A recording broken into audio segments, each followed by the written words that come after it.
Queridos irmãos, queridas irmãs, queridos padres aqui presentes, seminaristas, meditemos a palavra de Deus, propícia para este tempo de Natal, propícia também para o que celebramos, a vida da nossa igreja, a vida da nossa igreja diocesana, igreja particular, inserida na vida da nossa igreja católica, a mesma igreja. Pois bem, eu gosto também neste tempo do Natal, sempre, mas sobretudo neste tempo de Natal, de comparar como que a mensagem bíblica, ela acompanha aquilo que são os mistérios da vida do Cristo que rezamos no Rosário. E nesse tempo do Advento e do Natal, os primeiros mistérios, os mistérios da alegria, os mistérios gozosos. No Advento ainda meditamos sobre a anunciação do anjo a Maria, meditamos sobre a visita de Maria a Isabel, pois no Natal iniciamos ouvindo o relato do nascimento do Cristo e depois vamos ouvindo também a quarta passagem, o quarto mistério, que é esta apresentação do Cristo no templo 40 dias depois do nascimento, e no templo onde ele é apresentado por Maria e José, é também acolhido nos braços pelo velho profeta Simeão, que diz, que reza, que louva, movido pelo Espírito Santo: agora, Senhor, posso descansar em paz, meus olhos viram a salvação. Mas havia também lá, nesta ocasião, no templo, neste momento da apresentação do Senhor, também a profetisa Ana. É o texto de hoje do Evangelho. E a profetisa Ana, ela é profeta, primeiro porque é santa, segundo porque já testemunhou a prática da religião durante toda a sua vida, estando lá no templo, sempre frequentando, e sobretudo profetiza, porque a profecia que ela apresenta depende do olhar da fé, quando ela anuncia que aquele menino veio para a libertação de Israel e a partir de lá a libertação de toda a humanidade. Meus olhos viram a salvação. Por isso ela apresenta ao mundo um menino que é mais do que todos os tantos meninos que eram lá apresentados. Todos, sem dúvida nenhuma, se eram apresentados porque os pais os queriam introduzidos na lei de Deus, nos mandamentos de Deus e na prática da religião. Mas sem dúvida este é diferente, porque, como disse Simeão, é luz para iluminar as nações, é glória de Israel, seu povo. E também a profetisa vai ratificar esta proclamação de Simeão. E, portanto, anuncia que este menino é a luz das nações,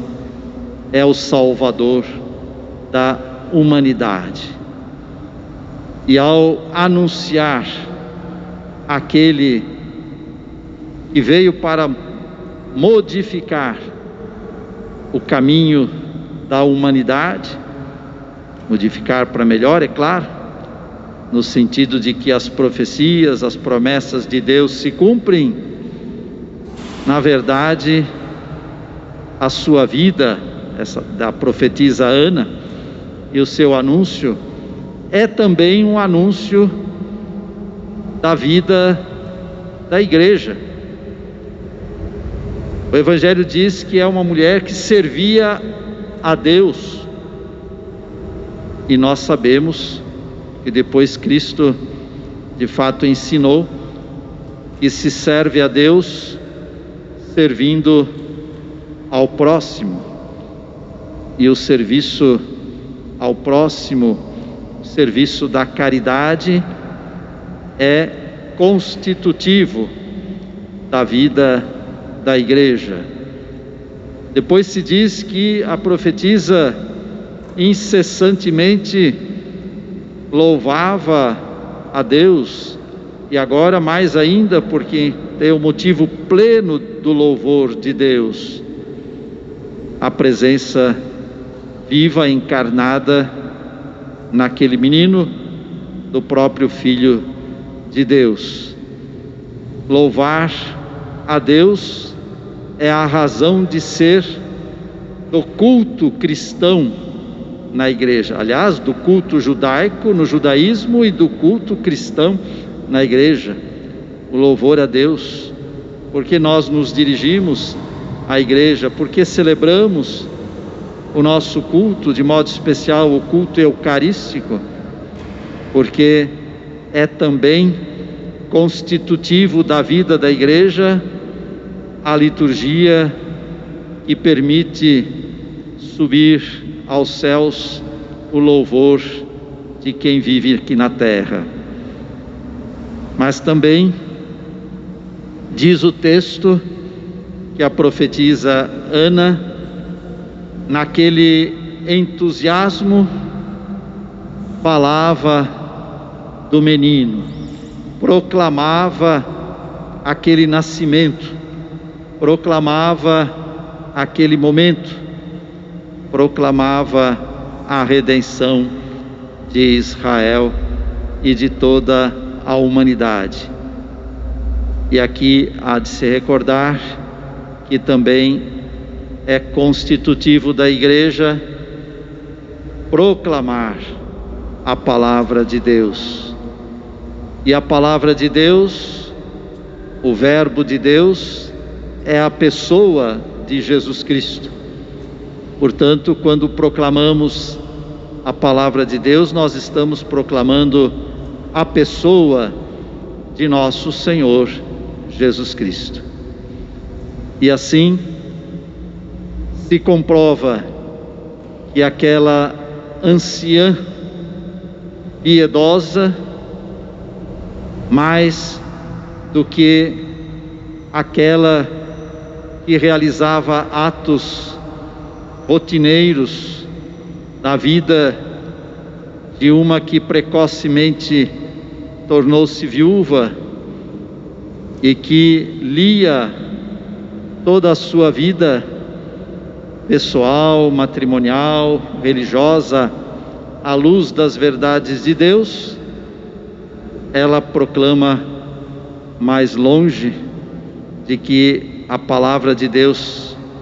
feita carne, Jesus Cristo nascido, iria depois também ter a sua missão continuada na igreja. E eu dizia que faz sentido também esta palavra do Senhor hoje, no dia em que nós também louvamos a Deus, também bendizemos a Deus pela vida da nossa igreja diocesana, que completa hoje 58 anos de sua instalação e cujo maior esforço, a começar pelos bispos que aqui passaram, passando pelos sacerdotes, diáconos, religiosas e religiosos e todo o povo de Deus, o esforço não é outro senão servir a Deus, servindo o povo, louvar a Deus na celebração dos sacramentos e do culto cristão, e falar do menino a quantos esperam a libertação de todas as prisões, de todas as cadeias, de todos os males, de todas as doenças, de todas as pandemias, a libertação de tudo o que aflige a nossa vida, a vida do nosso povo. Agradecemos a profetisa Ana, que já anunciou tudo isso que o Cristo realizaria e que seria depois, no decorrer da história, em seu nome realizado. E é assim que os 58 anos da nossa diocese se inserem nos 460 anos de Mogi das Cruzes, que desde o início também teve como força motivadora a devoção àquela que se tornaria a padroeira, Santana. 58 anos da nossa diocese, inseridos nos 4 séculos e meio da história deste município e inserido também na história da região do Alto Tietê, que forma a diocese com as 10 cidades, e inserida esta história nos 2000 anos de história do cristianismo e de presença continuada do Cristo através da presença da Igreja à luz de Pentecostes, que deu a ela o seu início e que garante a ela a sua continuidade e a sua inspiração pelo Espírito Santo de Deus. Assim nós louvamos a Deus, bendizemos, recordando esta bela história não tão longa, mas repleta de bênçãos. Pensemos em Dom Paulo Rolim Loureiro, o primeiro bispo, e todos os sacerdotes que o conheceram e que o acompanharam. Eu sei que Padre João Rosa foi um deles, que já faleceu, e Padre Vicente Morlina, com quem ontem pude falar ao telefone, saudando-o, também conheceu, e tantos outros que por aqui passaram, depois com Dom Emílio Pignoli, Dom